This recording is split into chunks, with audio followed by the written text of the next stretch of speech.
fale sobre a morte na hora do jantar. Então, assim, é importante a gente estar falando sobre a morte, sobre o que é a morte, o que é que eu ia querer, quando um dia, se isso acontecer comigo, qual é o meu valor.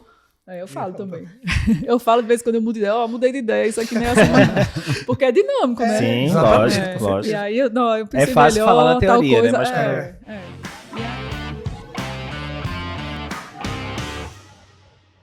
Beleza, pessoal? Então, estamos aqui com mais um episódio de podcast, onde a gente vai discutir um tema bem relevante, cuidados paliativos em cardiologia.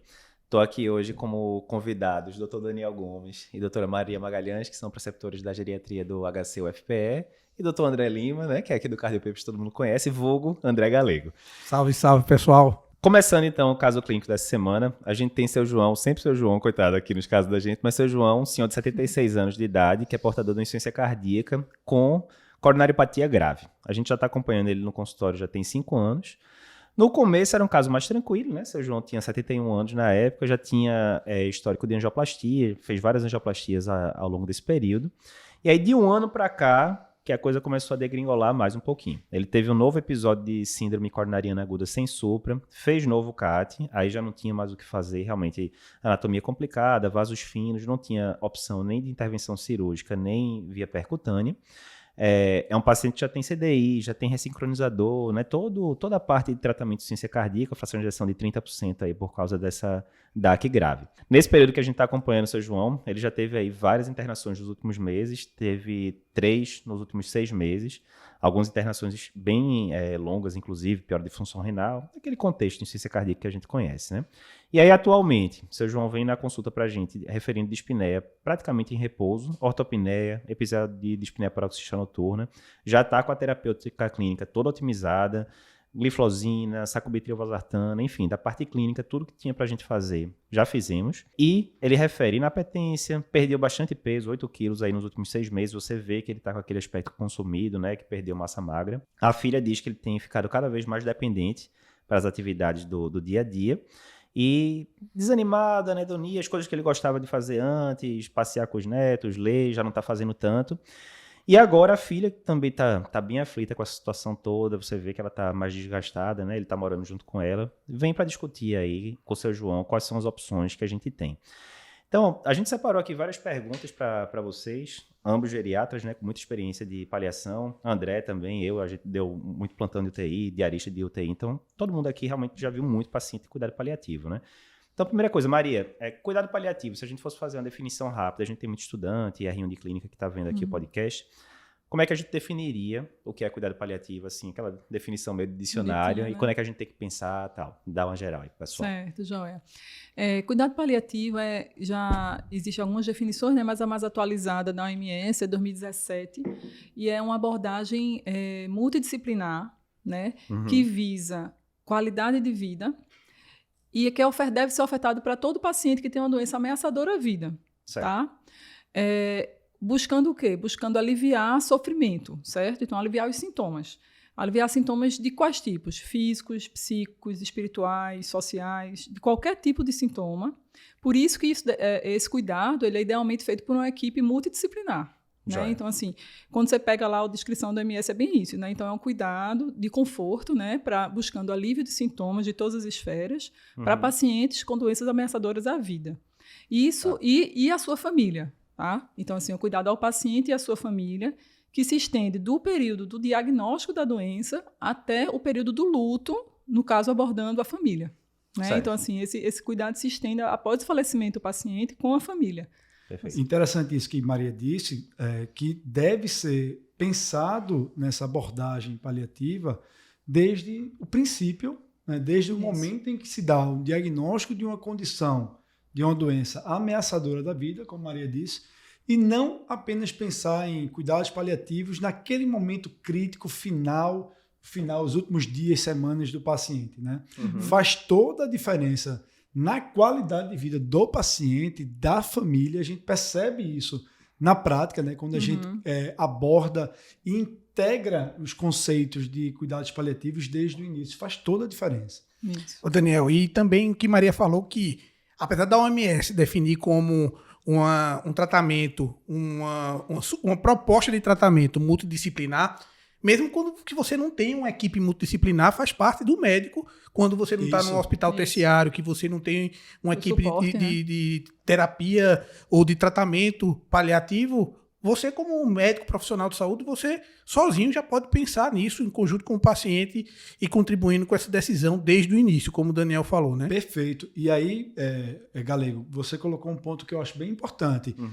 Paliativistas de formação, infelizmente, nós ainda temos pouco no mercado, né? no cenário. A própria residência surgiu tem muito pouco Isso. tempo. E pacientes que necessitam de cuidados paliativos são muitos.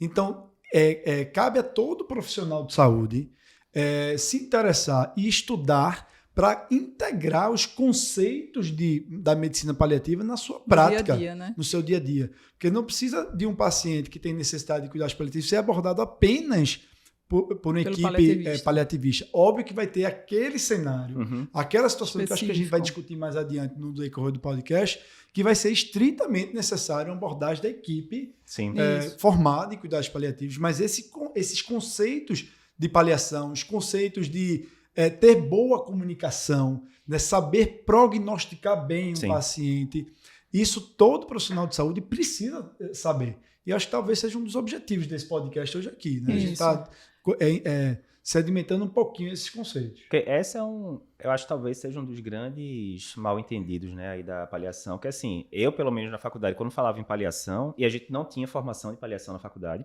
né, basicamente a gente via quando estava no estágio da clínica médica, tinha um paciente oncológico, obviamente era discutido, mas não tinha aula sobre paliação, enfim.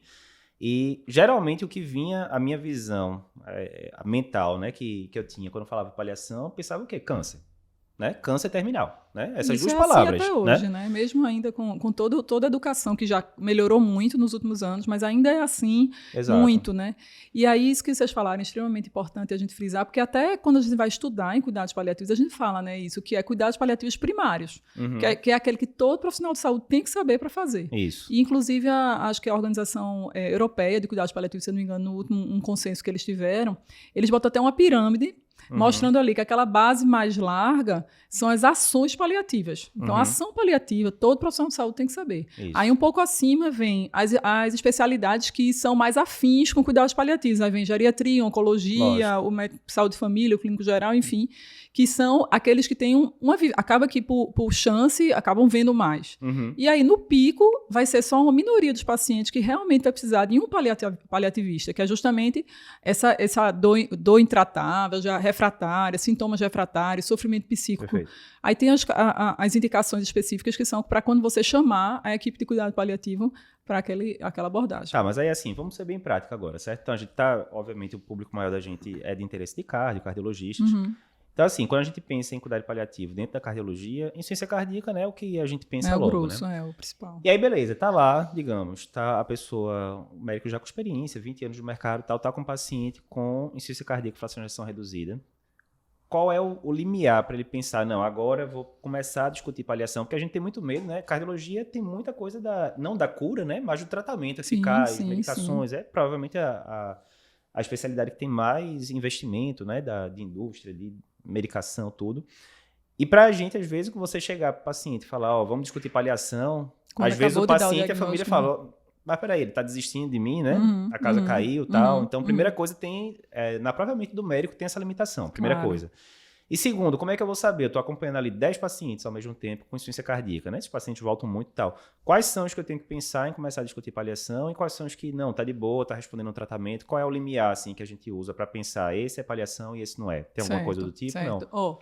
Primeira coisa, a primeira pergunta eu acho que é o seguinte, você deu o diagnóstico de insuficiência cardíaca, tem lá documentado e tudo mais.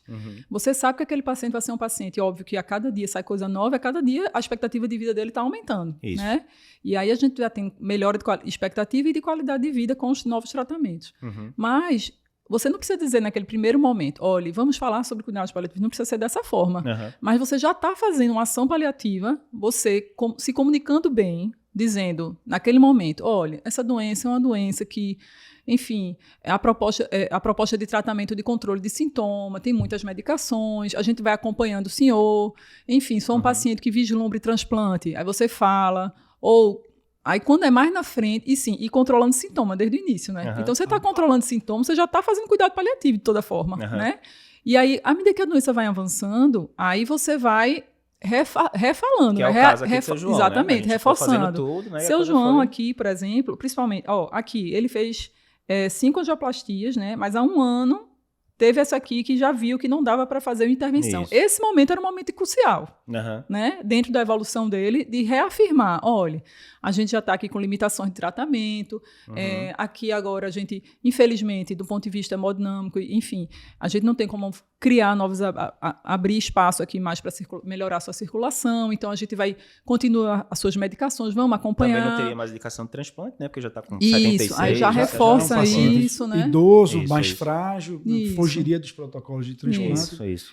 O pessoal fala, rapidinho, só assim, a cada ano você pode reacessar esse paciente, né? Então, assim, isso para as doenças crônicas em geral, a doença hepática crônica, né? Insuficiência cardíaca, enfim.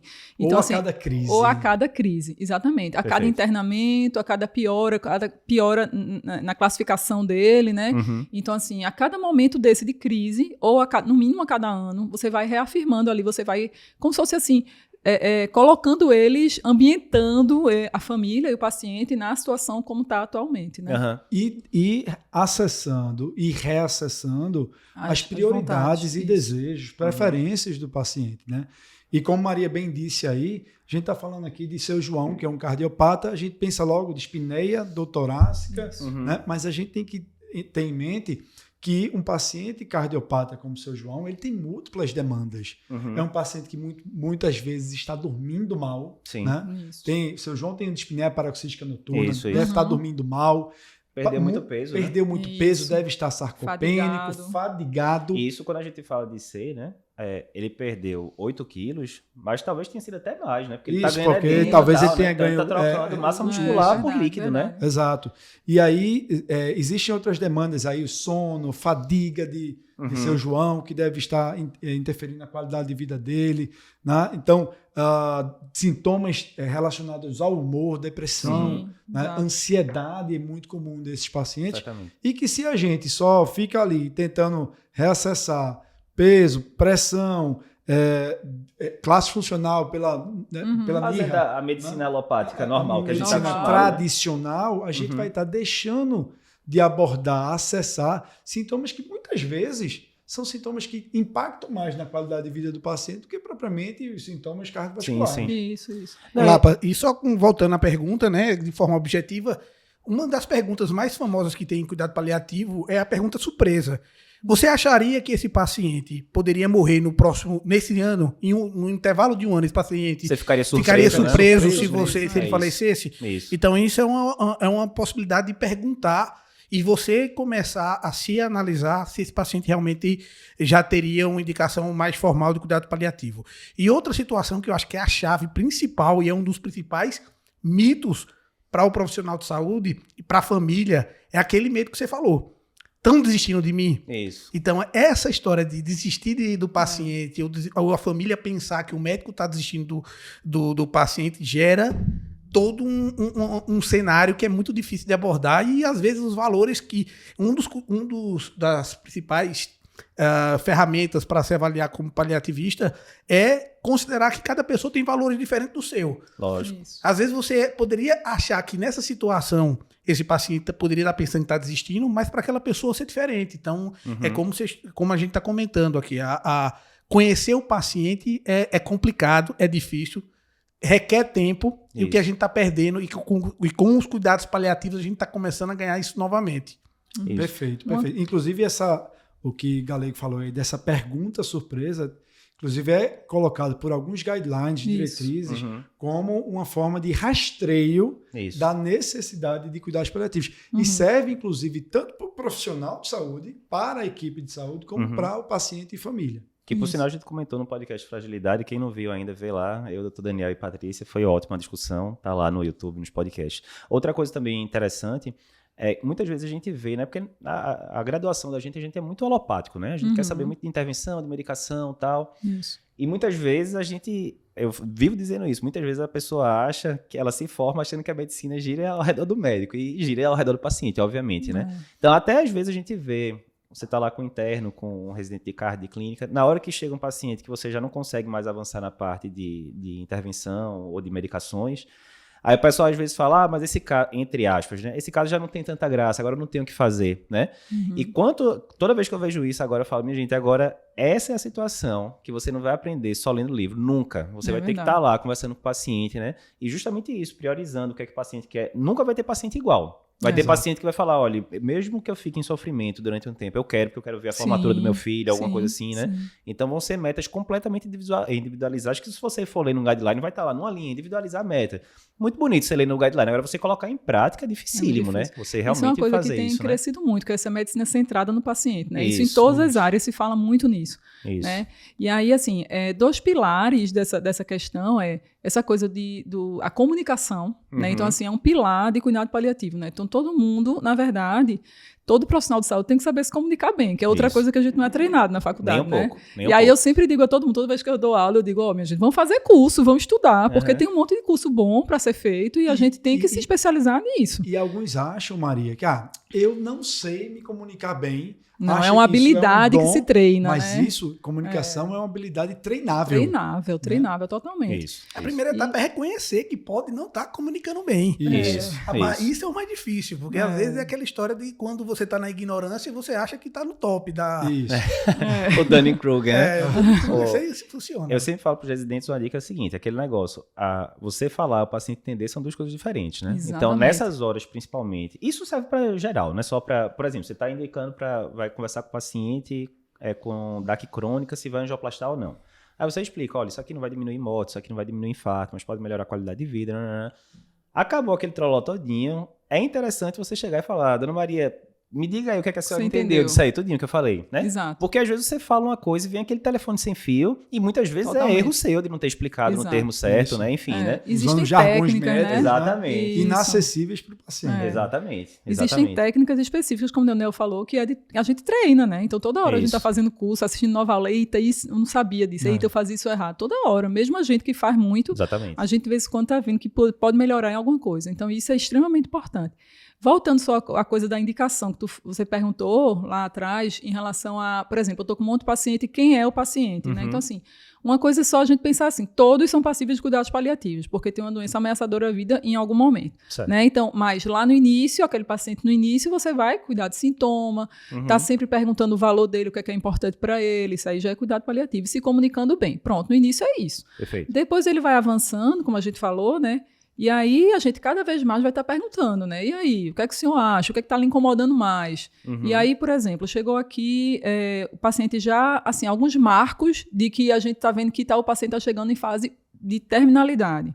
Né? Então, uma coisa importante é a gente não dizer nunca que o paciente é um paciente terminal. Ele está em fase de doença terminal. Isso é uma diferença discreta, mas que faz diferença. Então, ele está entrando na fase terminal da doença, tá? Que é o quê? É aquele paciente com classe funcional 3, 4, certo? Então, assim, aquele paciente mais difícil controle de sintoma. Certo. Paciente que não é passível de transplante, claro. Paciente que tem múltiplas comorbidades, então começa a disfunção renal, sarcopenia, fragilidade. Outras morbidades, né? Paciente que... múltiplos internamentos, então assim, se falar mais de 1 em 6 meses, já é uma coisa para você levantar, que é comuníssimo, isso, né? Exatamente. Comuníssimo. Então, basicamente esses pontos. Existem alguns scores, né? Em todas as doenças crônicas existem scores validados, né? Em cardiologia existem alguns, né? Tem um monte, na verdade, né? Mas aí a gente diz qual é aquela coisa, quando tem um monte é porque nenhum é muito bom, né? A gente sempre fala isso. Então, aí acho que o que a gente mais vê ainda falar é o Seattle. Isso. E tem um Magic também. Mas assim, quando você entra lá, ele leva em consideração dados clínicos, né, de medicações que está usando, mas me chamou a atenção que não leva em consideração funcionalidade, né? Por isso que, assim, tem muitos scores que são validados, são recomendados para serem aplicados na prática, mas nunca de forma isolada. Exato. Sempre com um julgamento clínico associado. Isso. Né? Então, isso é muito importante, porque diante de um paciente, a gente precisa entender o prognóstico da doença e o prognóstico do doente. Sim. Né? Porque faz toda a diferença. O paciente pode ter lá uma condição cardíaca muito semelhante ao outro paciente, mas esse aqui ser muito mais frágil, Isso. ter outras comorbidades que impactam muito na sobrevida, no prognóstico, diferente daquele outro paciente. Então, por isso que é importante a gente tentar entender a doença, o estágio daquela doença e o paciente que tem aquela doença. É fundamental. Né? Dentre as inúmeras frases de William Osler, né, que tem sempre muitas frases de efeito, ele dizia que é mais importante do que saber que diagnóstico o paciente tem, é saber que paciente tem um diagnóstico. Isso faz toda a diferença aqui, é verdade. Né? E com relação a essa questão de comunicação, de prognóstico, de avaliação, tanto aprendizado do profissional, mas também do paciente. E às vezes a gente tem que estimular isso. Quantas vezes você ou quem está escutando a gente já comentou com seu familiar? Se você tivesse numa situação dessa, o que é que você queria, quereria que fizesse? Então, é importante a gente também se pensar que muitas vezes no contexto profissional isso pode atuar, mas a gente pode também estar do outro lado.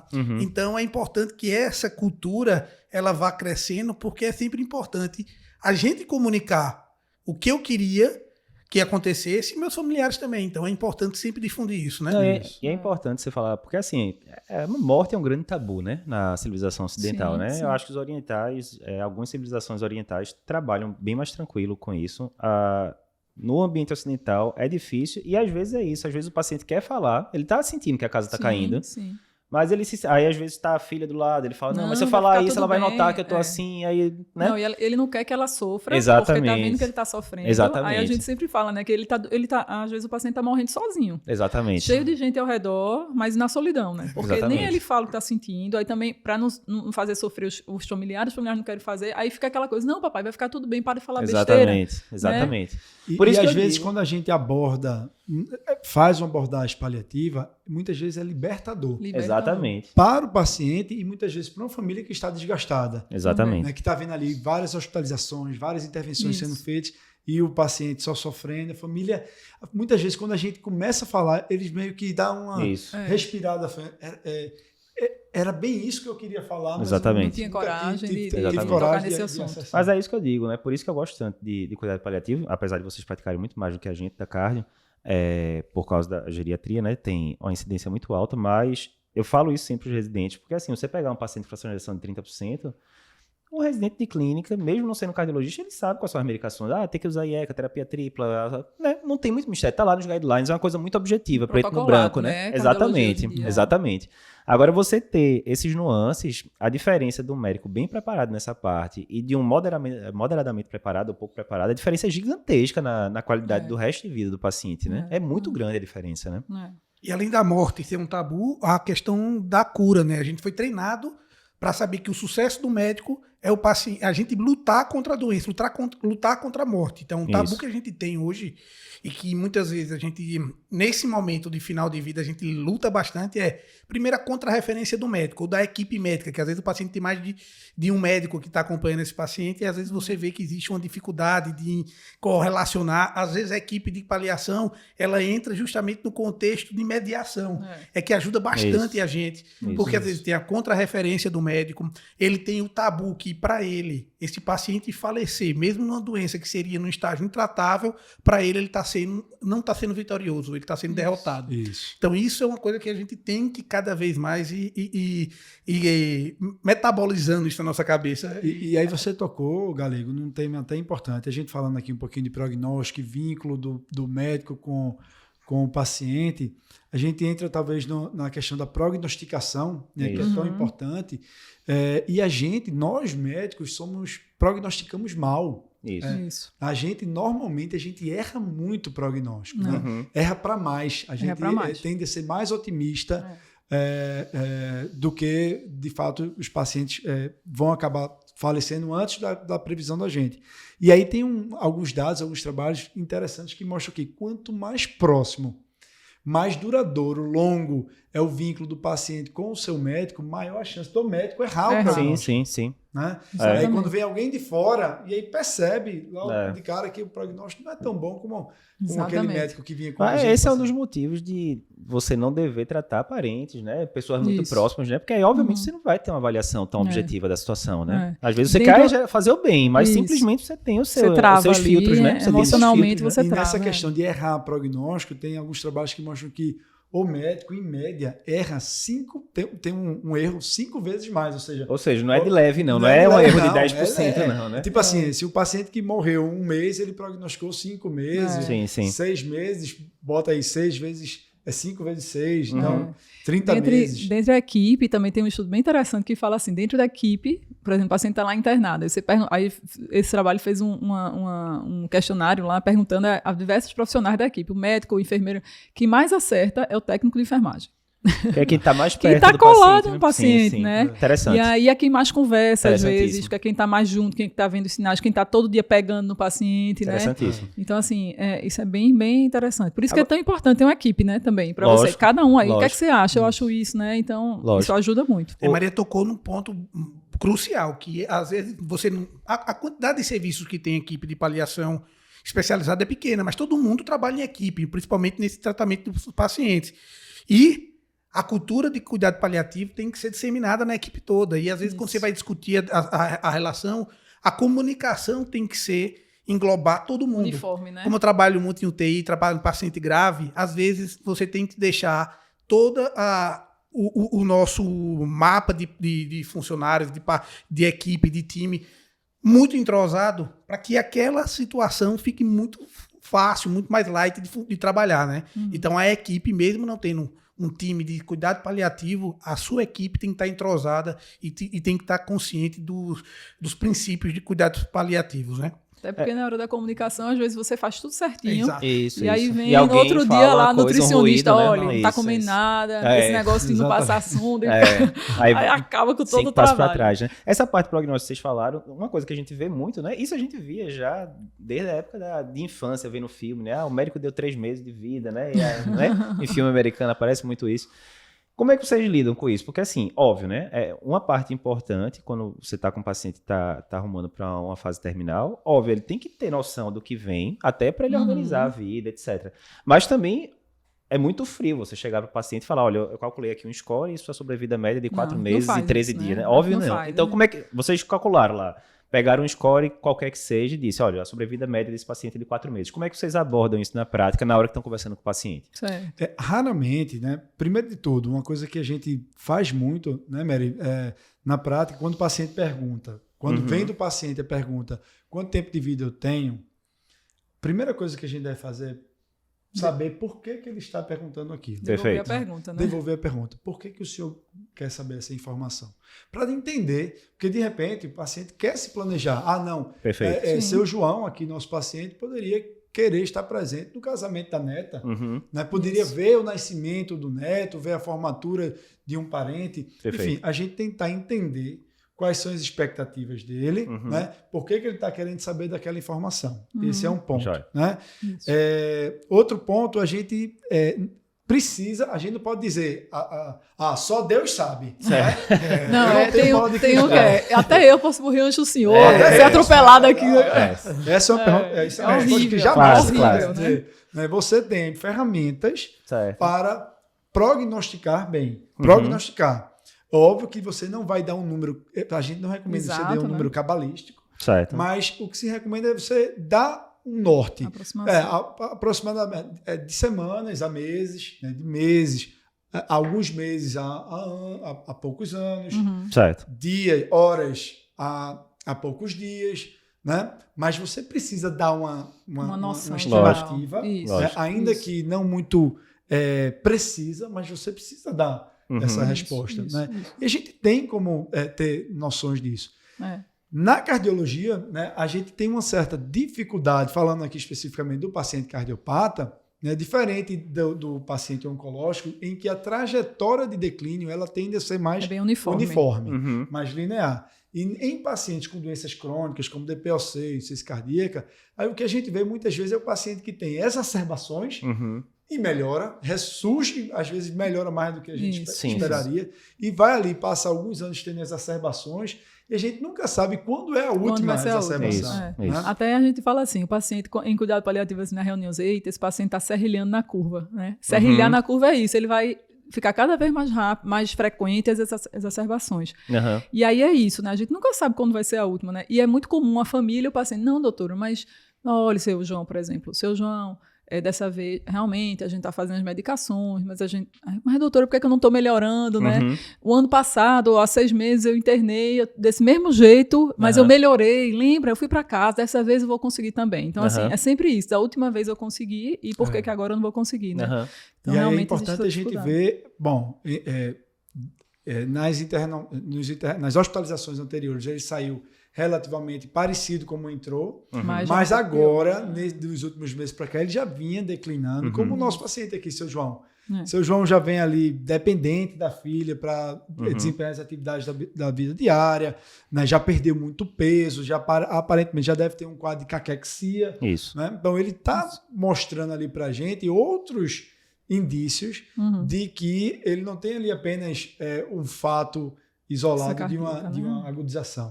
Tem a história da escadinha, né? Que ele estava falando, ele tem a exacerbação, ele melhora, mas ele nunca volta para o status anterior. Isso. Ele vai, no decorrer do tempo, tendo uma piora e o status, o status performance dele vai piorando.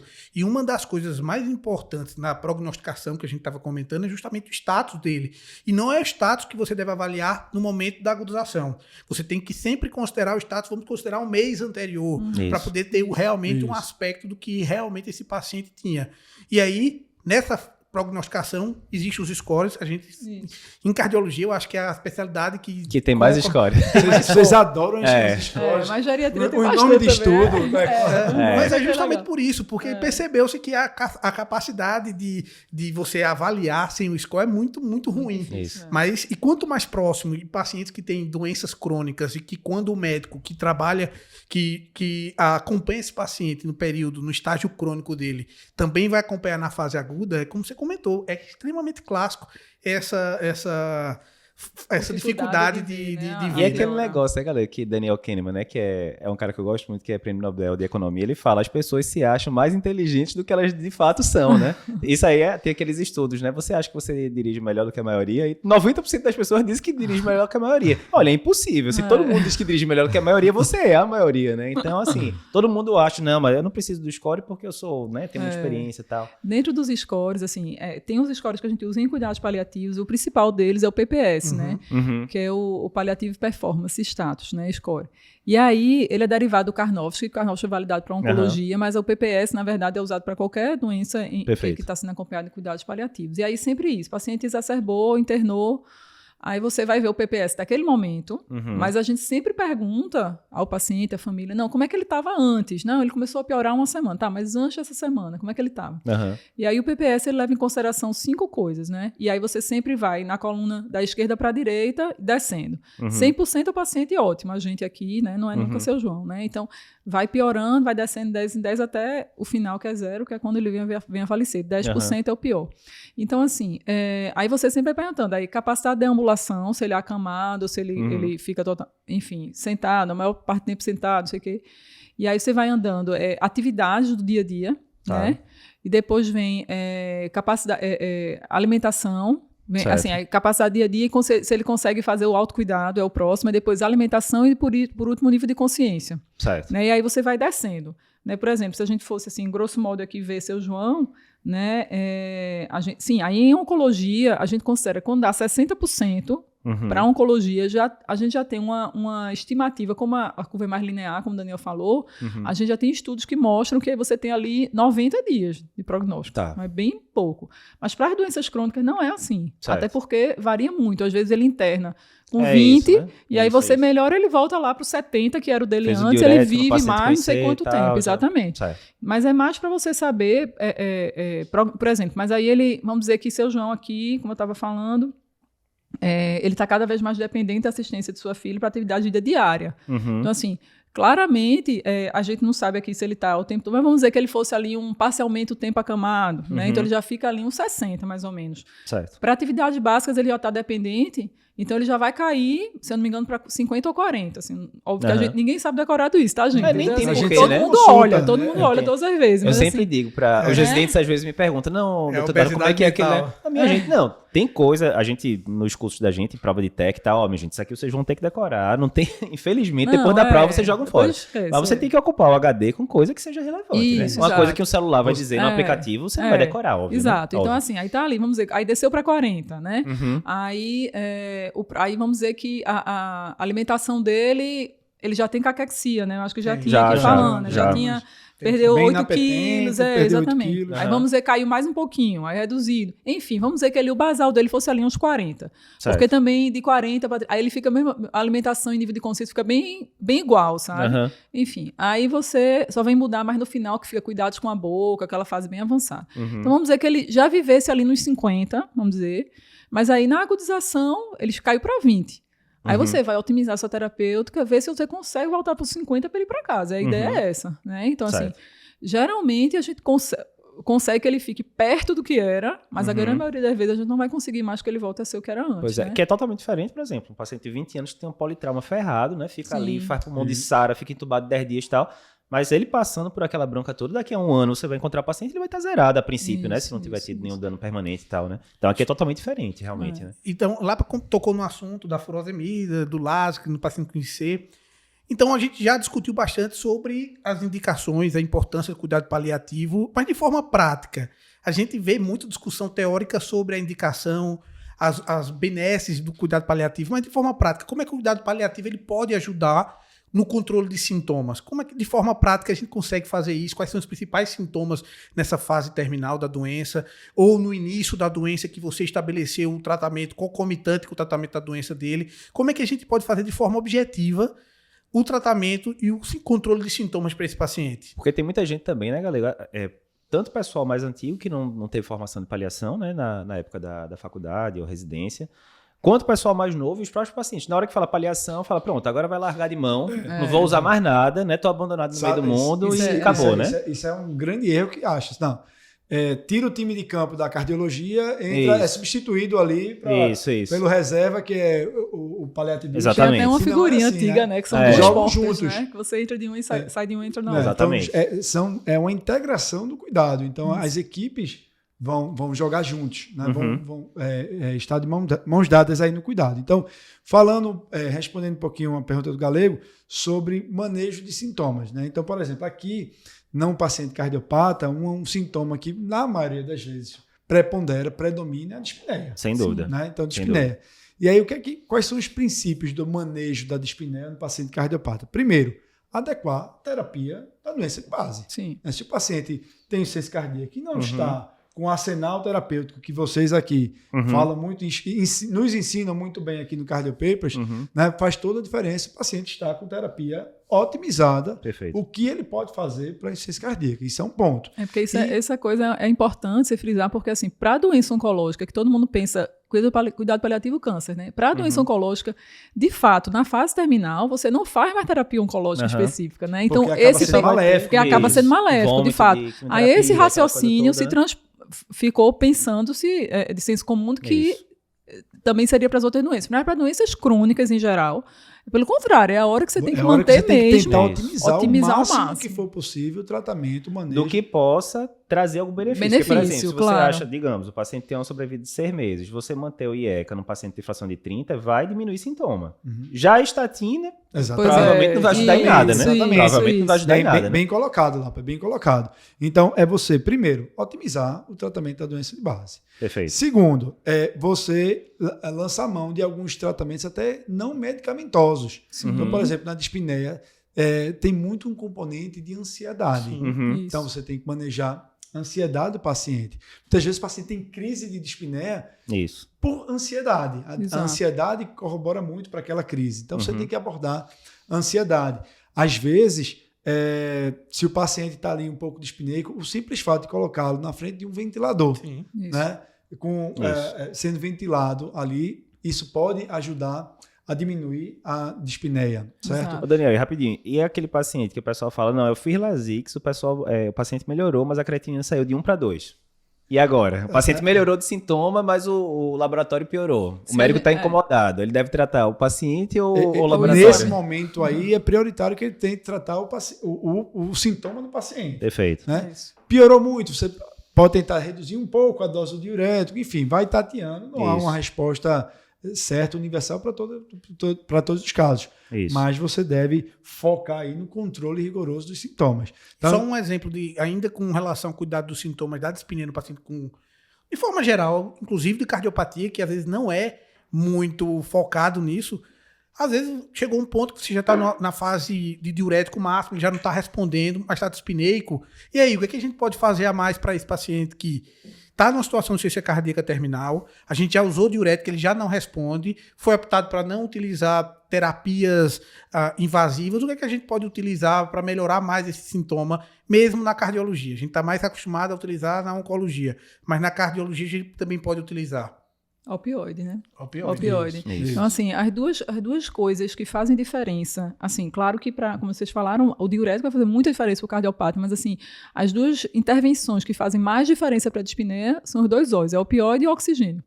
Né? Então, assim, opioide... Olha aí, tá vendo a dica de cara? Boa. Então, opioide, em doses baixas, geralmente, né? Geralmente bem abaixo das doses para dor, que a gente usa para dor, né? Já tem um efeito muito bom, por mecanismos vários, até não tão bem compreendidos ainda, mas tem uma certa vasodilatação periférica, uma ação intraalveolar também. Então, assim, tem alguns mecanismos descritos, mas o fato é que melhora. Ontem mesmo, quarta-feira, eu vi uma paciente, nem era IC, mas era uma paciente da nefro, estava extremamente dispneica, 2 miligramas de 4 em 4 horas de morfina. Certo. Cheguei lá hoje para ver como ela estava. Doutora, a gente tava louca para lhe ver. Ela dormiu depois de não sei quantos dias. Uma besteirinha. Isso, e faz toda a diferença. Toda a diferença. E todo dos mundo, opioides, o mais bem estudado e sedimentado e é mais recomendado nas principais diretrizes é a morfina. A Perfeito. boa e velha morfina, como Maria disse aí, em doses mais baixas. Geralmente a gente começa, né? 2,5 a 5 miligramas, né? De 4 em 4 horas, né? Deixando alguma dose de resgate, se necessário. Venoso Oral, mesmo, no caso. oral. Pode ser Pode ser oral. oral de uso, depende A do não ser paciente. do estágio. Se o paciente estiver muito dispneico, na fase mais terminal, você pode lançar mão da administração venosa, endovenosa ou subcutânea. Mas o paciente mais ou menos estável, você pode lançar mão da morfina oral. Existem trabalhos com outros opioides, como a própria codeína, oxicodona, metadona. Lembrar, pessoal, que nesses pacientes cardiopatas, eventualmente pode existir o seguinte: um contexto em que ele está piorando função renal. E aí a morfina você tem que ter mais cuidado, mais cautela com a piora da função renal.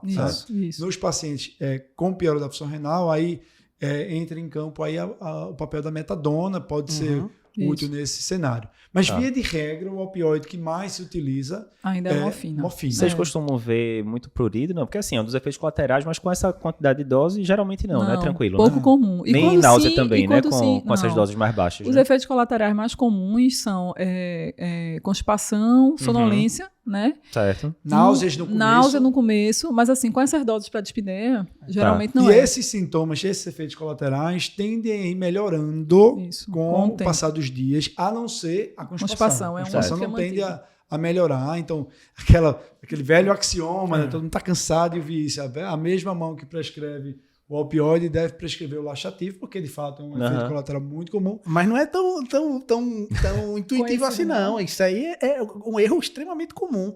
As pessoas podem colocarem opioide e não prescreverem. Eu já vi um acréscimo desse axioma, que é a mesma mão que prescreve o opioide deve ser a mesma mão que prescreve o laxativo, senão vai ser a mesma mão que vai fazer uma retirada de fecaloma, né? É verdade.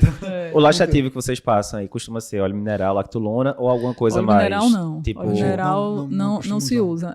Isacodia, o que é que vocês costumam fazer nesses casos? Pode usar o osmótico, né? Que lactulona e tem esses... ou até o próprio... Polietileno glicol, que é o Moving Lax, né? Moving Lax, sem conflito de interesse. Sem conflito de interesse, como sempre.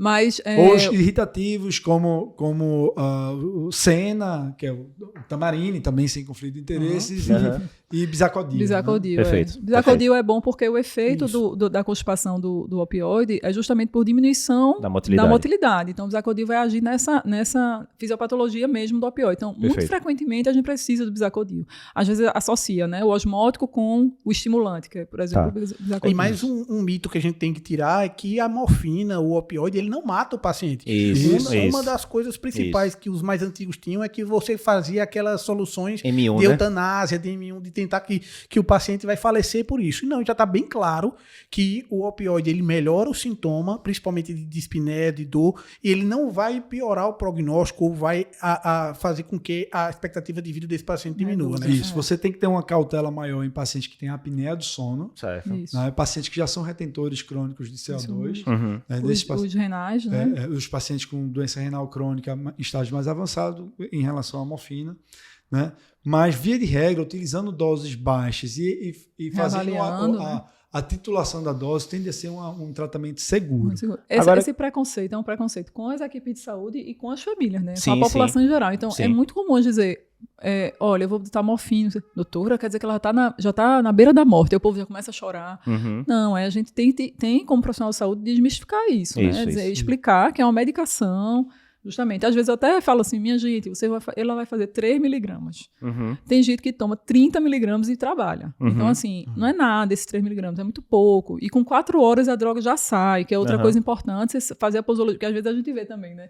3 miligramas de 8 em 8 horas. Certo. De onde vê isso, né? A meia-vida é 4 horas. Que é a Então, mesma coisa passar captopril uma vez por dia, né? Isso. Enfim, não vai Às adiantar. vezes, né? é porque eu acho que o pessoal tem uma sensação que 4 em 4 horas é muito. Certo. Mas não. Mas pra maioria das medicações, né? Realmente, 4 horas. Mas faz assim que muito. entender a Isso que Maria farmacocinética falou da droga, né? bem interessante. Agora, no paciente ali, ainda com dispneia crônica, né, cuidados paliativos, você já definiu que tem indicação, manejo dos sintomas, mas ele ainda é um quadro crônico, não está ali na fase final da exacerbação, você começa o opioide em baixas doses e você chegou numa dose estável em que você não está precisando acrescer mais doses, você chegou àquela dose total diária, você pode, para comodidade, lançar mão da formulação de liberação mais prolongada, a morfina de 12 em 12 horas, porque aí fica mais cômodo. Claro, porque realmente conviver com a medicação de 4 em 4 horas Isso. para todo Claro. mundo. Que não vai ser a única, né? Obviamente, vai Que ter não vai várias ser a outras. única. Isso. Agora, o Galego levantou a bola, isso é importante, para ficar bem claro, porque tem gente que não sabe o conceito, né, de distanásia e tal.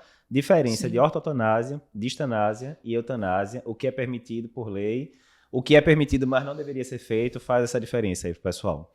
Então, ortotanásia é um procedimento que a gente uma linha de conduta em que a gente vai evitar manter ou adicionar terapias fúteis que apenas estão prolongando vida sem qualidade de vida. Né? Isso seria a ortotanásia. Seria deixar seguir o caminho natural, né? Isso. Sem maiores intervenções que vão mais atrapalhar do que ajudar, digamos assim. Distanásia é o contraponto da ortotanásia, que é você estar adicionando ou mantendo terapias que não estão trazendo benefício para o paciente, pode estar agregando sofrimento, diminuindo qualidade de vida. Não é prolongar a vida com sofrimento. Exemplo, Distanásia é prolongar a vida com sofrimento. Seu João, que a gente já descartou transplante, etc, tudo, já internou 5 vezes nos últimos meses, você sabe que não tem mais o que prover, e aí você vai entubar ele, mandar ele para UTI, deixar ele dialisando um mês, subinora até Isso o é um infinito. exemplo. Isso é Né? distanásia. Isso é um né? exemplo Isso é de distanásia. E eutanásia? Eutanásia é proibido por lei, começa por aí, né? Então, assim, é crime no Brasil, é um homicídio. Perfeito. Então, assim, ninguém faz eutanásia no Brasil, não se faz, né? Certo. Então, eutanásia é quando você tem uma atitude, né? Uma conduta, né? Que você ativa, que você faz visando abreviar a vida do paciente. Certo. Né? Então, seria basicamente o que a gente vê em televisão, né? Você fazer lá uma infusão de KCL, por exemplo, né? Então, assim, isso não se faz. Né? Então, assim, um paciente que tem uma conduta que você vai prescrever ou fazer, ou enfim, um procedimento, uma coisa, que você vai estar intencionalmente abreviando a vida. Né? Então, não é esse o objetivo de cuidados paliativos, pelo contrário, né? A gente visa que nosso lema é que o paciente vai viver o tempo necessário que ele tenha que viver da melhor maneira possível. Então é isso, né? Então você vai viver bem até o último dia de sua vida, né? Você Mas tem a no vida, caso, né? por exemplo, a gente estava discutindo morfina, certo? Vai ter situação que a gente vai colocar essa dose intermitente e não vai resolver. O paciente vai estar com muita dispneia e Sim. tal, né? A família está angustiada, o paciente está angustiado. Então, às vezes, você tem que ir para bomba de infusão contínua, por exemplo. Sim. Sim. E aí começa a bater a dúvida, né? Porque aí chega o residente e fala, não, Eduardo, mas vê, se a gente começar a subir aqui essa dose, vai ter alguma hora que vai poder causar depressão respiratória, e aí isso não seria uma eutanásia. Começa aquela, né? Que Sim, obviamente mas, o objetivo chance, nunca é esse. Só a para deixar bem chance- claro não, agora, né? ótimo, foi ótimo. A chance de uma insuficiência respiratória causada por dose de morfina, especificamente para dispneia, é mínima. Assim, Perfeito, é muito muito, muito rara. E assim, antes da pessoa ter uma insuficiência respiratória, ela tem outros sinais de intoxicação por opioide. Uhum. Então, óbvio que não é, de vez em quando acontece um paciente que, por Perfeito. exemplo, até mais comum com dor do que com dispneia especificamente, porque as doses são mais altas. Mas assim, às vezes está com muita dor, a gente vai aumentando, aumentando. Quando você chega lá para reavaliar, o paciente está bradipneico, uma pupila um pouquinho mais miótica, você, opa, né? Aí você já reduz. Então, assim, não é assim de uma hora para outra, a não ser que, óbvio, que ninguém vai fazer isso, chega lá e bota uma dose altíssima de uma vez, né? Lógico. Mas Exatamente. assim, se você fizer a coisa da maneira correta, é raríssimo acontecer. Então, óbvio que não é objetivo. Perfeito. Morfina não é medicação para sedação. Então tem isso também, porque às Isso. vezes as pessoas querem sedar paciente com morfina. Não é para ser feito. Morfina é para o sintoma. Vai ter a situação da sedação quando você já fez doses ótimas da medicação do sintoma e o paciente continua sintomático. Então, assim, você começa a ter efeito colateral, você vê que o paciente está... E mesmo assim, ele ainda está dispneico. Então, até inclusive dispneia é uma das principais causas de sedação paliativa, de você precisar de sedação, porque é um sintoma que gera muito sofrimento. Isso. Então, assim, às vezes você precisa sedar, mas não vai ser como morfina, você vai associar um Você vai associar um benzodiazepínico. benzo, né? Normalmente. Exatamente. Uma coisa importante dessa coisa da infusão contínua é o paciente, na situação do paciente ali, ele já não é mais só um paciente em fase terminal, ele é um paciente em fim de vida. Certo. Né? Então, assim, eu tenho até umas figurinhas, assim, que é um círculo grande, que é um paciente em estado terminal. Dentro do grande tem um menorzinho que é fim de vida, e dentro do fim de vida tem últimos momentos de vida, né? Fase ativa de morte, né? Que é aquele finalzinho mesmo. Então, assim, ele está agora em fim de vida, você não vai dar mais alta, né? Ou, enfim, aqui no Brasil a gente não tem hospice, é muito difícil, né? Mas se fosse, poderia ser. Mas na nossa situação aqui seria hospitalizado, infelizmente, sempre, quase sempre. Então, assim, você vai... Aí, nessa situação, realmente é benéfico você deixar em infusão contínua. Certo. Por quê? Porque quando você deixa intermitente, você tem um efeito pico-vale, que a gente chama, né? Então, assim, o paciente vai ter uma hora que vai ter um efeito ótimo, depois vai começar a voltar o sintoma. Certo. Então, assim, quando você deixa bomba de infusão, você deixa mais fisiológico. E aí o paciente fica o tempo todo com o sintoma controlado. Então, é o ideal. O que é que a gente faz para não ter essa falsa sensação que você vai acabar intoxicando? Você pega aquela dose, por exemplo, está usando, vamos dizer que ele está usando 5 miligramas de 4 em 4. 5 vezes 6, 30. Então, 30 miligramas ao dia. Aí você não aumenta, você simplesmente troca. É o mesmo 30 miligramas diluído no sorinho, infusão contínua é 24 horas. Perfeito. Só que nunca esquecer de deixar a dose e resgate. Porque como ele vai ficar com aquela dose contínua, se ele tiver um episódio, sei lá, chegou um familiar, ele se emocionou lá, ficou mais dispneico, tem que ter uma dose para você fazer o resgate. Tá. Né? E aí tem todo não sei se a gente vai se estender muito falar nisso, mas assim, o resgate, no dia seguinte a gente vê lá quantos resgates ele fez. Ele fez 4 resgates. Soma tudo, aí você né? soma. O que era 30, se ele fez tipo 4, insulina, 5... né? É insulina, basicamente. Só que é E aí diário, só que é diário. Aí a gente falou aqui de opioide, né? As outras medidas que eu citei. Oxigênio é válido no paciente que está tem hipoxêmico. Certo. O paciente não estando hipoxêmico, os trabalhos mostram que não há benefício de você estar administrando oxigênio. Inclusive, tem um estudo comparando o ventilador com o oxigênio no paciente que não tem hipoxemia e foi igual. Então, se você até não deve economiza estar dando fazendo porque ventilador. tem dispneia, o paciente está lá saturando bem. Isso aí na carta a gente já sabe que tem uns anos, porque tem uns estudos com infarto, né, que mostram que tinha a história do Mona, né? Não, o paciente infartado Mona e tal. E coitado, do Mona só sobrou o AS, né? Porque a morfina hoje em dia a gente usa como exceção na síndrome coronariana aguda, porque pode diminuir a absorção do clopidogrel, aquela coisa toda. Nitrato, né? Vai usar na maioria das vezes, mas não vai mudar o prognóstico. E oxigênio tem estudo mostrando que se você faz de rotina no cara que tá... Pode dar até vasoconstrição ali, piorar, né? A lesão miocárdica e tal. Alguns trabalhos de acupuntura no manejo da dispneia, né? A gente tem isso principalmente em pacientes oncológicos, pacientes com DPLC tem mais estudos de acupuntura É uma outra possibilidade. E outra coisa, pessoal, a abordagem por profissionais de saúde, não médicos, né? Faz toda a diferença também. Então, a abordagem de psicólogos, a abordagem da equipe da fisioterapia respiratória, a abordagem da enfermeira. Então, nos centros de paliação, tem muito isso. São a equipe de intervenção para o que eles chamam de breathless, né? De dispneia, de desconforto respiratório. Então, é uma equipe multidisciplinar e que faz diferença. Faz diferença.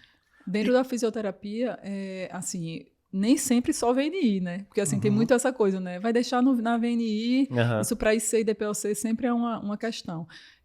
Vários tipos de trabalho, até terapia ocupacional. A gente no HC tem uma equipe de terapia, a nossa equipe de cuidado paliativo tem 2 terapeutas ocupacionais e elas fazem terapia de conservação de energia. É uma coisa linda de se ver. Os pacientes conseguem ir no banheiro, voltam a conseguir ir no banheiro, elas têm técnicas para fazer gastando menos energia. Legal. E gerando menos dispneia. Então, assim, a equipe multi faz muita diferença nessa abordagem. Né? E essa poupar energia é até válido para um manejo de um outro sintoma, que é a anorexia. Né? Você recomendar que o paciente poupe ali a energia momentos antes da refeição, né? Para que ele, no momento da refeição, ele tenha mais energia para poder fazer. Então, aí quando vai para a parte da anorexia, né, lembrando, né, os conceitos, né, a anorexia é aquele paciente que não sente, né, apetite ou está com o apetite reduzido, então mesmo sendo a comida que ele gostava antigamente, e isso, por exemplo, no caso de insuficiência cardíaca, que a gente fala aqui, a gente sabe que a dieta é complicado, você tem que restringir sódio, né? É uma dieta que é pouco apetitosa via de regra, e a pessoa já não está com vontade realmente, né, por causa de TNF-alfa, aquelas coisas todas que estão circulando lá.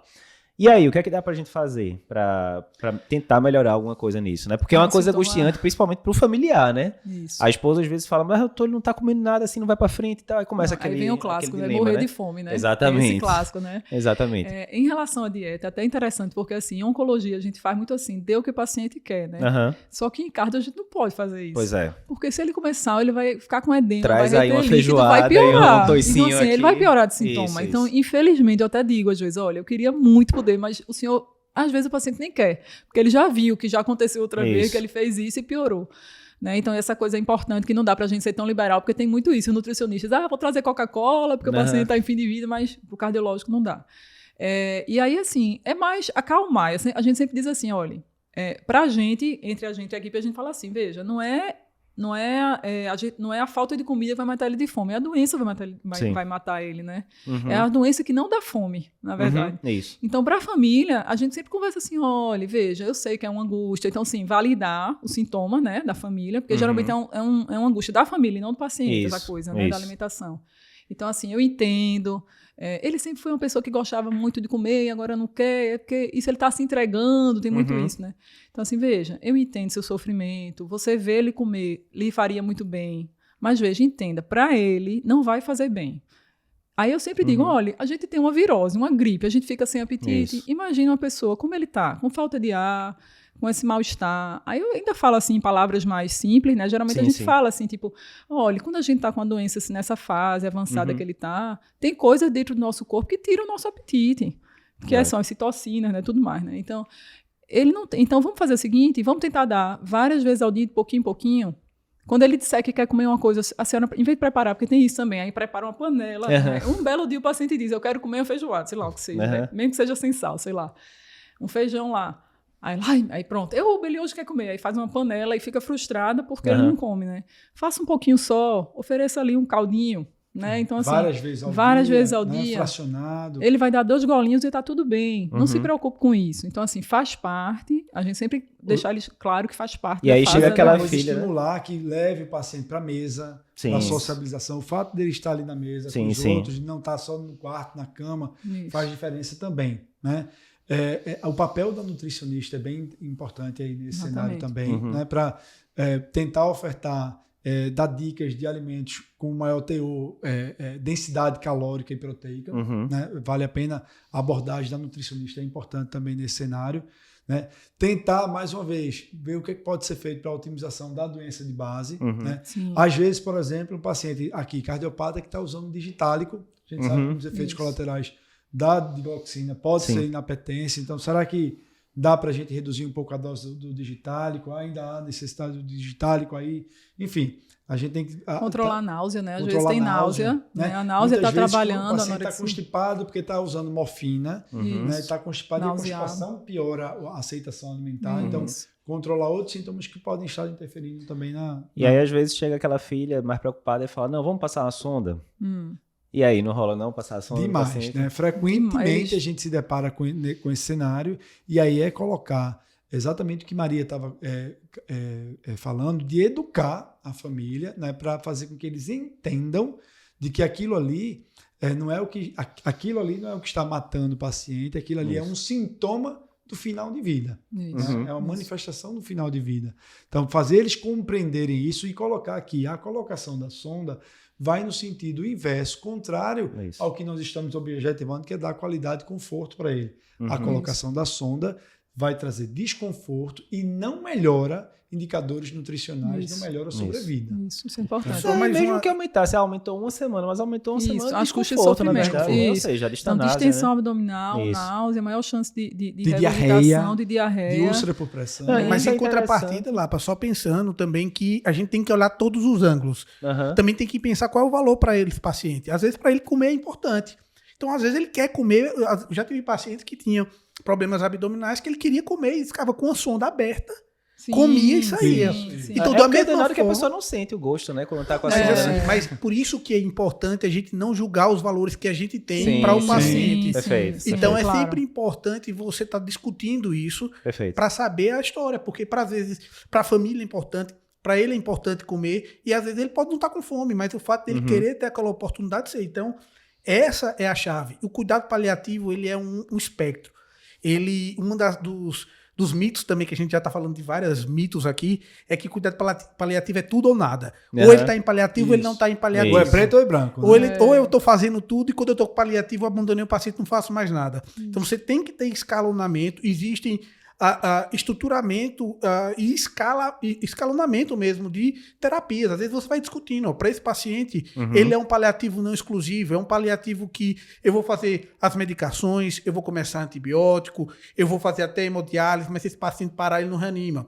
Outro, eu vou fazer medicação, vou fazer antibiótico, mas não entro em terapia, terapias invasivas, mais importante. Outros, eu vou fazer só o tratamento basal. É o paciente que não vai precisar de se alimentar, não vai precisar tomar água, não vai precisar tomar sonda. Eu suspendo o HGT ou o destro, dependendo do lugar do país que você está. Eu suspendo a profilaxia para TVP. Então, isso é um plano terapêutico, uma diretriz. Individualizado, né? E é importante, e é dinâmico, você né? está colocando aí que é dinâmico. As condutas não devem ser engessadas.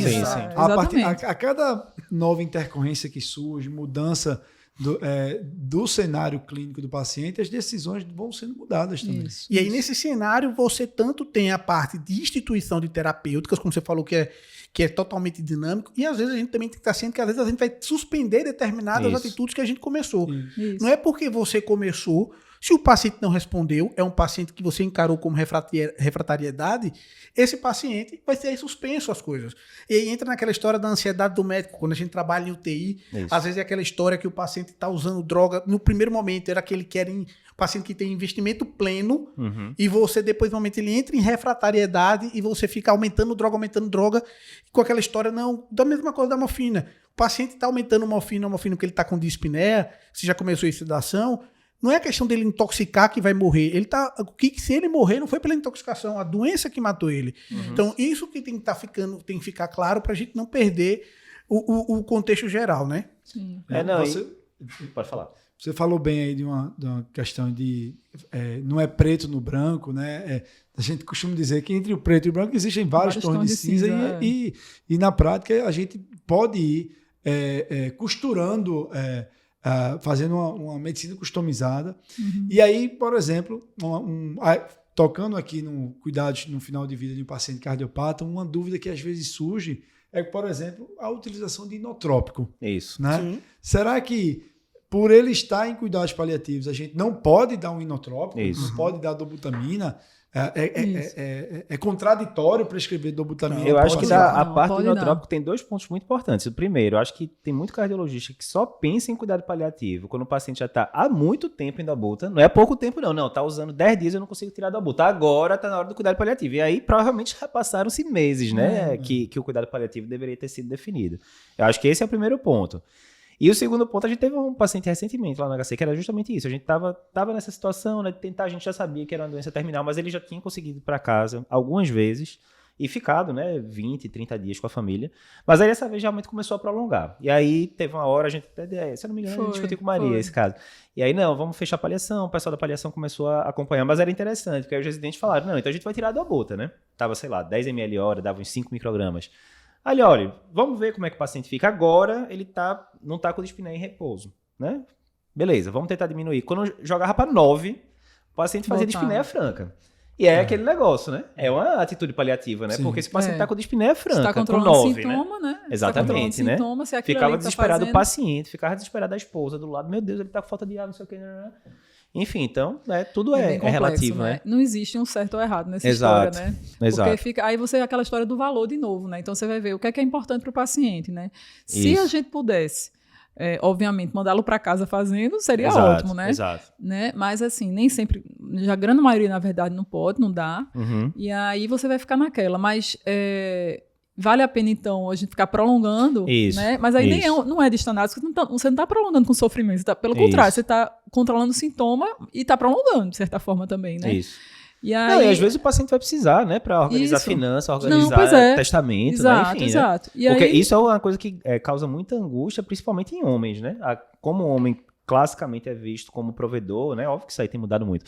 Mas causa muita angústia para os pacientes homens sentirem que estão partindo sem ter deixado, né, a As coisas esposa, os organizadas, filhos é. organizados, né? Então isso é uma causa de sofrimento muito intenso, Demais, né? Então, demais. às vezes, ele prefere sofrer alguns dias a mais, mas ter tempo de organizar essa parte toda, né? E pelo menos partir com a consciência tranquila em relação a isso, né? Então, é aquilo que o André falou, né? É caso a caso, né? Caso Você tem a que saber o que é caso importante para aquela pessoa, né? conversar E um com o problema? paciente, com a família, né? E um problema. E aí a gente tá falando de valores e tal, e vamos ver se o João entra num estado que ele não pode ter decisão. Ele não pode manifestar os valores que ele tem para ele mesmo. E aí, como é que a gente trata uma situação dessa em que o paciente já não tem poder de decisão? Como é que eu vou avaliar os valores dele? Voltando àquela história que tu falasse no início de a importância de a gente estar conversando, tem até uma coisa americana que é fale sobre a morte na hora do jantar. Então, assim, é importante a gente estar falando sobre a morte, sobre o que é a morte, o que é que eu ia querer quando um dia, se isso acontecer comigo, qual é o meu valor. Eu falo também. Eu falo de vez em quando eu mudo de ideia, mudei de ideia, isso aqui não é assim, não. Porque é dinâmico, né? Sim, Exatamente. lógico. E aí, eu pensei fácil melhor, falar na teoria, tal coisa. né? Mas E aí, assim, isso é a primeira coisa, né? Então, estimular as pessoas a estarem falando, porque aí você já vai saber, né? Seu João aqui falou, ele disse, isso não é vida, isso já é o primeiro sinal, né? Ele disse, isso não é vida, é sinal que ele não tá achando que vale a pena viver desse jeito. Aí você já aproveita, quando ele dá esse gancho, você já vai dizer, pois é, o que é que o senhor acha? Eu queria mesmo conversar com o senhor sobre isso e tal, né? Então, o ideal é que já tivesse sido conversado, né? Até antes, né? Existem até algumas ferramentas, né, Maria, que a gente, na prática, eventualmente a gente utiliza para possibilitar essa conversa, né, sobre desejos de forma antecipada. Né? Existe até um jogo, né, que a Sociedade Brasileira de Geriatria até validou, né? Traduziu isso. E onde é que acha isso, Danilo? Que, você pode achar isso até pelo site da SBGG, que é Cartas na Mesa. É um jogo de cartas que possibilita ali de uma forma lúdica o paciente conversar com os familiares e externar os desejos e suas prioridades. E o médico também, o profissional de saúde, pode aplicar com o paciente também, lá né? durante a consulta. A gente já fez com alguns pacientes lá no HC, e no Isso. consultório, às vezes eu faço em casa, quando faço visita domiciliar, leva um tempo, né? Mas você vai lá aplicando e ele vai classificando. Isso é muito importante para mim, isso não é muito importante para mim. Isso é uma maneira de você abrir o caminho para falar sobre desejos de fim de vida. Agora, esse é o mundo ideal. Isso. Sim. Né? O mundo ideal. A gente sabe que na prática raramente isso acontece. Né? A gente não tem uma cultura de se falar na morte, né? Então, a maioria chega sem falar. Isso está engateando, está mudando, mas ainda é embrionário, né? Mas o paciente está lá, não tem mais capacidade, não tem mais autonomia, né? Não tem mais capacidade de tomar decisões para si. Então, ele vai precisar de uma outra pessoa para que tome as decisões por ele. Né? E aí, aqui, né, hierarquicamente no Brasil, a primeira pessoa apta a tomar essa decisão é o cônjuge. É o companheiro, né? É o companheiro, companheiro, né? é. O cônjuge, o companheira, né? Na linha ali De hierarquia, de né, vamos hierarquia dizer. de decisão é o cônjuge. Não existindo cônjuge, aí se parte para os descendentes diretos, né? Os filhos, se for idoso, ou, no caso, se for uma pessoa mais jovem, Os pais. os pais. Né? É. Uma das Então- coisas que eu faço, às vezes, para ajudar essa decisão, às vezes, existe a dificuldade, que às vezes, quando você vai perder um ente querido, você tem aquela necessidade, aquele egoísmo de você estar perdendo e não estar pensando muito no que o paciente está passando para se manter ali. E às vezes eu chamo para Você reunião. quer ficar tranquilo que fez tudo, né? Fez Tudo que estava no alcance. E esse tudo é relativo no tempo, é relativo no que fazer, é Isso. relativo no que o médico pensa do que é tudo para a família, o tudo para você é diferente do meu tudo. Mas uma das coisas que eu coloco muito de forma prática é colocar assim, dizer, ó, se o João estivesse aqui na mesa com a gente, Sim. o que é que ele diria para a gente? Então aí já tenta neutralizar um pouco do que o sentimento não de Perfeito. posse, mas que a família quer que ele fique lá. Mas se ele tivesse aqui e eu dando essas possibilidades, o que é que ele diria aqui pra gente? Então isso ajuda bastante Perfeito. a tentar transpor o valor do seu João para o que a gente pensa. Faço muito isso também, Galego, na prática, esse exercício. Porque E uma E a da- reunião familiar, muitas Reunião. vezes. Isso, né? isso. Porque às vezes aquela pessoa, o cônjuge, não está inseguro de tomar aquela decisão. E aí é muito importante, super válido, você propor uma reunião familiar. Né? Isso. E aí isso é tema até para uma outra conversa, é toda uma estratégia de como você fazer uma reunião familiar, mas inclusive existe até vídeo no New England de como fazer uma reunião. Você deve ter habilidades também para você conduzir Comunicação difícil, né? uma reunião. E aí em que você expõe aquilo ali, ouve de todos, né? Mas é importante também a gente tem decisões que cabem ao profissional de saúde. Eu ia falar isso. E Eu a acho gente que não colocar a responsabilidade na família. A responsabilidade em cima Isso. dos ombros da Então, família. a gente fala nisso, aí isso tu estava falando e eu fiquei pensando. É a decisão compartilhada, mas quem tem o conhecimento técnico é o profissional de saúde, né? Não, então. Então, aí até Josimário, que fala de bioética, né? Ele sempre diz, a decisão deve ser solidária e não solitária. Ele usa muito esses termos, Boa. porque Boa também. a família tem que estar ciente de que o médico vai dizer, o médico tem a obrigação, e é papel do médico, né? Dizer, olha, veja, seu João, ele está na fase avançada da doença, a gente já fez ISS, essa intervenção, há 6 meses, há 1 ano ele fez enfim, a Cineange, não tinha como a gente melhorar, se internou 3 vezes nos 6 meses. Então, assim, a gente está percebendo como equipe de saúde que ele está chegando numa fase avançada da doença e que tem certas coisas que não vão beneficiar ele. Então, a gente tem que dizer isso, né? Isso. Não é a gente chegar a dizer quer que entube, quer que faça isso. Não, a gente que tem que dizer. Eu, como médico dele, eu, como médica dele, não vejo que uma intubação vai beneficiar seu João. Isso. Vai gerar mais sofrimento, vai prolongar um sofrimento. Ele já disse que isso não é vida, ou se ele tivesse aqui, provavelmente pelo que a gente conhece dos valores dele, ele não ia gostar de estar vivendo dessa forma. Então, a gente tem essa obrigação, né? Porque aí a família fica tranquila Isso. de dizer, tá certo, né? Então tá bom, né? E óbvio que muitas vezes, não muitas, viu? Quando a gente comunica bem, geralmente dá certo. Isso. Grande maioria. A Grande grande maioria, maioria, grande quando você maioria. faz a comunicação corretamente. Os problemas maiores são quando a comunicação começou errado. Isso. Exatamente. Né? Isso. Você quer que faça tudo? Veja, quando a família diz esse tudo, que é engraçado, que a gente sempre diz, que é assim, o tudo para a Tudo é bom, família né? é Tudo o é bom, tudo. Não, o tudo para eles é tudo que vai fazer bem a ele. Isso. Aí você tem que traduzir isso tudo. Nós vamos fazer tudo. Exatamente. Tudo que vai fazer bem a ele. Não se preocupe. Aham. Tudo que é o melhor para ele. E o né? principal, como médico, principalmente os médicos, a gente às vezes perde isso não é errado não, mas a gente perde a noção do que é comunicação. Comunicação não é só o falar, a pessoa tem que entender. E às vezes você tem que, nessa comunicação, justamente tentar entender a decisão final que ele está querendo. Então, se eu fosse dizer hoje para os alunos, para os residentes, é evitar. E uma das palavras principais do aprendizado nesse período de pacientes graves é evitar fornecer um cardápio em hebraico para a família. Que é aquele cardápio que você vai falar, olha, tem intubação, cateter central, hemodiálise, parada cardiorrespiratória, e aí você está dando um cardápio para ela decidir um aspecto técnico. E é um cardápio que ela não vai saber ler. E aí ela vai dizer para o quê? Para você? Faça tudo. Isso. E aí que é a mesma uma coisa de situação. chegar, né? Chega um mecânico e fala, olha, tem um radiador X, tem um radiador Y, qual que você quer que bote? Rapaz, eu não sei, o técnico é você, né? Você bota o que melhor é, aí, né? Então, a bote diretrizes- tudo que você achar que precisa botar. Né? Exatamente. O importante né? é você discutir as diretrizes do tratamento, Isso. qual é a situação geral, até para poder você avaliar. E às vezes, mesmo aquela história da família querendo fazer tudo, ou até que quando tem a situação que você está numa situação em que o paciente já começa a perceber que o tratamento já está se tornando fútil, mesmo aquele tudo da família, você tem que ter, o médico também tem autonomia para saber o que é futilidade. Isso. Porque não adianta você estar lá e a família, eu quero que faça tudo, vai entrar na diálise, e o paciente não tolera. É aquela história do cirurgião, né? Que se eu colocar esse paciente aqui na mesa de cirurgia, a cirurgia vai matar ele. Porque na cirurgia é mais fácil decidir, mas quando ele está lá na UTI, aumentar a droga, furar ele no catéter, drenar um tórax, colocar ele numa ECMO, não pode ser uma decisão como essa. Então, tem que se pensar tanto na parte de instituir tratamento e, às vezes, de suspender tratamento.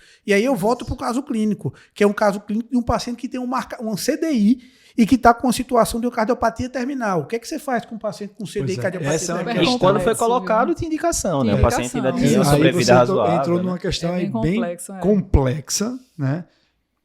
Polêmica, muitas vezes, complexa, mas é importante a gente abordar isso aqui.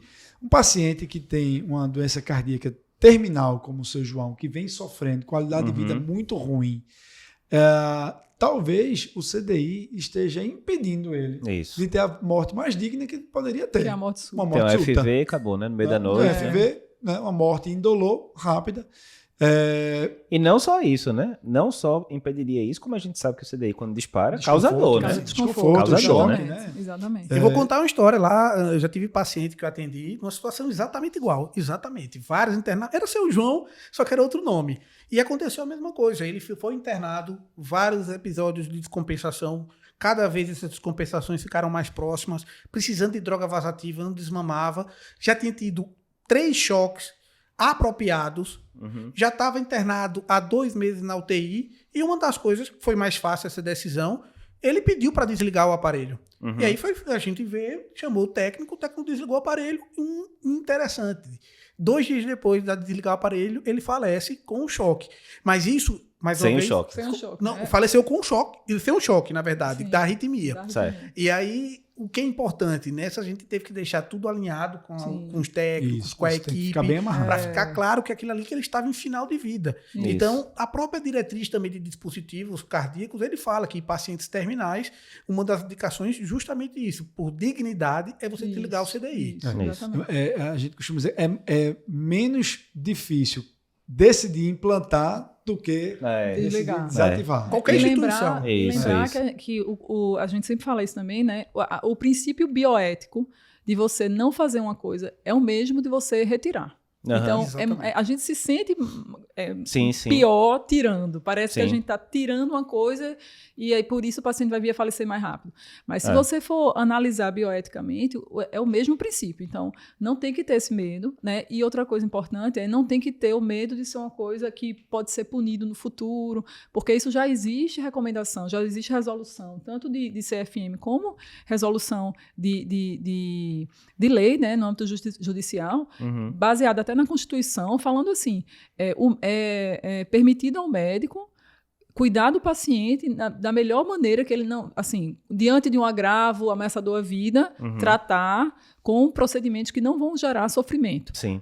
E deixar de fazer procedimentos que vão gerar sofrimento. Então, isso está escrito, né? Então, assim, não tem que a gente ter medo, é importante deixar tudo bem registrado no prontuário. Isso que é crucial, né? Porque às vezes a gente vê muita gente que chega lá e escreve uma linha, tipo, Não, feito tal coisa, é. né? Não, E aí primeiro complica, né? conversar com toda a equipe, né? Porque todo mundo tem que estar alinhado. Ninguém pode ter o mínimo de dúvida que aquilo ali está sendo ético e está sendo correto, né? Então tem que ser num ambiente fechado de UTI é mais fácil, né? Ambiente de enfermaria mais difícil, emergência é dificílimo, né? Isso. Então assim, mas se possível, né? Fazer isso quando realmente tiver todo mundo muito concordante, né? Que é o melhor para o paciente.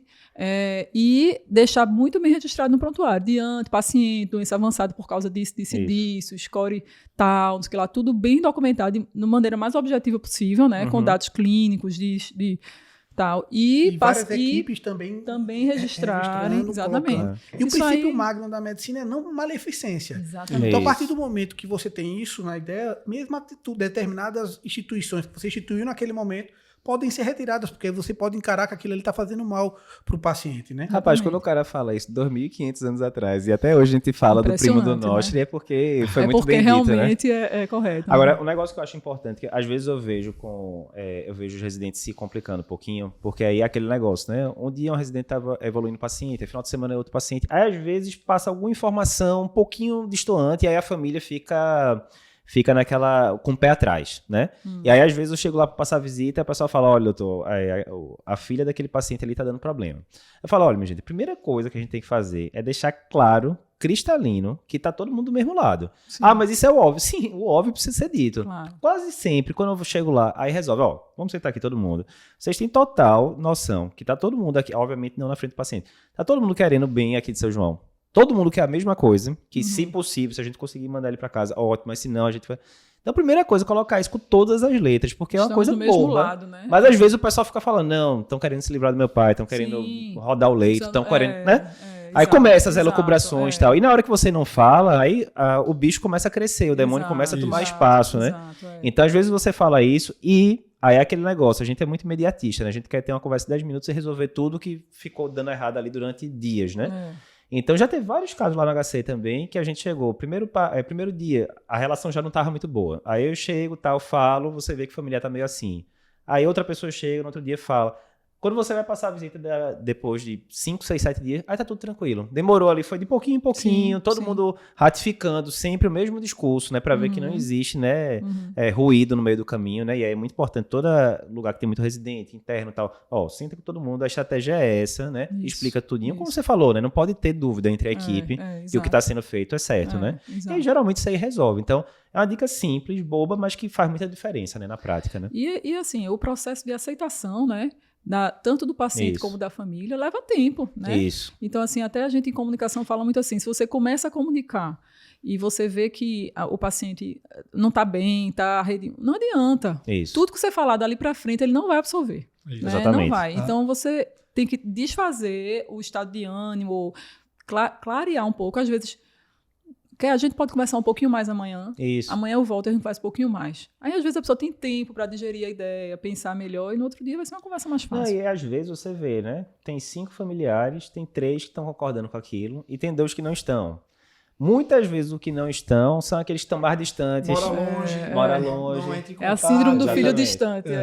E aí o que acontece? O que é que eu costumo fazer muito nessas situações? Digamos, tem 4 filhos, tem um que não está concordando. Aí quando você vai ver aquele que é mais distante e tal, faz o seguinte, peça para esse um que não tá concordando, peça para ele dormir aqui hoje à noite com o pai dele, para ele ver. Quando você chega no outro dia, que a pessoa viu o sofrimento, porque a pessoa tá exausta, né? Às vezes o pai tá lá com falta de ar, etc. Todos aqueles sintomas que a gente sabe que a gente tá tentando aliviar. Quando chega no outro dia, a pessoa vê, rapaz, se eu dormir numa noite aqui, eu tô desse jeito, imagina meu pai que tá assim há 3 meses, 4 meses e tal. Exato. Aí a pessoa se desarma. Olha, você viu como é que ele tá ali? Isso. Não, eu vi, doutor, realmente o negócio tá... E às vezes na reunião também uma coisa que a gente sempre orienta é assim, dar voz primeiro ao quem cuida, ao principal cuidador. Isso. Né? Então, deixar o principal cuidador falar primeiro. Isso. Porque aí ele sempre vai... geralmente, tem uma coisa interessante que é o seguinte, nas conformações familiares, a gente vê vários pacientes e as histórias se repetem, né? Então, assim, geralmente quem cuida não é o filho, é o filho que menos deu certo, entre aspas, né? Aquele que não trabalhou, não fez faculdade, não foi, né? É o que, a filha que não casou, abdicou de sua vida para cuidar, isso, né? Então, assim, aqui não casou, aqui não tem filho, né? Então, tem muito isso.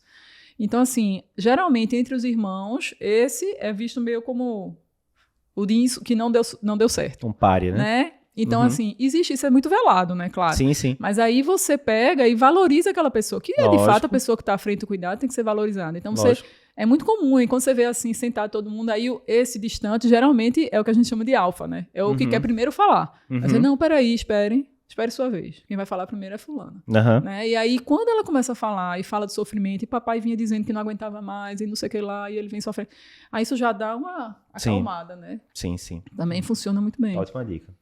Eu acho que cabe. A gente falou tanto de comunicação aqui. É mesmo. Deixar uma dica aí de um podcast só sobre comunicação. Já estão convocados, já. mais notícias, né? É, perfeito. Exaurir cuidados paliativos num podcast. Impossível, né? É impossível, né? Impossível. Mas eu acho que a temática de comunicação de más notícias, que é algo que todo profissional de saúde, como a gente disse no começo do podcast, precisa treinar. É uma habilidade treinável. Isso. Né? Acho que vale a pena a gente... E eu acho que vale a pena ratificar isso, porque você vê muita gente, fulaninho fala muito bem, fulaninho dá aula muito bem. Alguém falou outro dia desse no stories, não, vocês são tão didáticos. Eu falei, depois de 1000 vídeos do YouTube, 2000 posts do site, começa a ficar um pouco mais fácil, né? Porque lógico, né? Claro, Obviamente é uma brincadeira isso. Depois que você repetiu 2000 vezes uma coisa... Então, se você, às vezes a pessoa é mais introspectiva, acha difícil chegar lá na reunião com 7 familiares e, né? Mas isso é treino, né? Quando você vê aquela pessoa lá, que você vê o seu chefe lá na residência, às vezes, que falava tão bem, é porque ele já fez aquilo centenas de vezes, ou enfim, Sem dezenas falar de que vezes, né? falar de comunicação difícil em saúde mexe com nossa vida, né? Lógico. Nossas crenças, nossos medos. Lógico. Então, assim, a gente brinca que quando a gente vai fazer curso de comunicação, a gente que chora, a gente que... Porque sempre traz pra gente pensar, né? Se fosse eu no lugar, empatia, né? Exatamente. Então, tudo isso é muito difícil, né? É muito mais chato chegar lá, olha isso e ir embora, porque você não vai acessar o sofrimento que isso vai causar. Exatamente. Você não está preparado para acessar aquele sofrimento do outro que faz você sofrer também. Eu não quero sofrer. Né? Exatamente. E volta aquela coisa que a gente não foi treinado para não conseguir curar, né? E aí eu tenho aquela coisa. Então eu estou falhando. Tudo isso passa pela cabeça. Né? Perfeito. Então, assim, Perfeito. realmente é bem complicado. Bem, pessoal, acho que a gente cobriu bem aqui os temas. Já estão convidados, então, para o podcast de comunicação difícil. Fala aí pra gente, se você está vendo pelo YouTube, comenta aqui se gostou da temática. Se está vendo no podcast também, comenta, curte aí a gente. E a gente fica esperando o feedback de vocês. Obrigado, pessoal. Obrigada. Valeu, obrigado.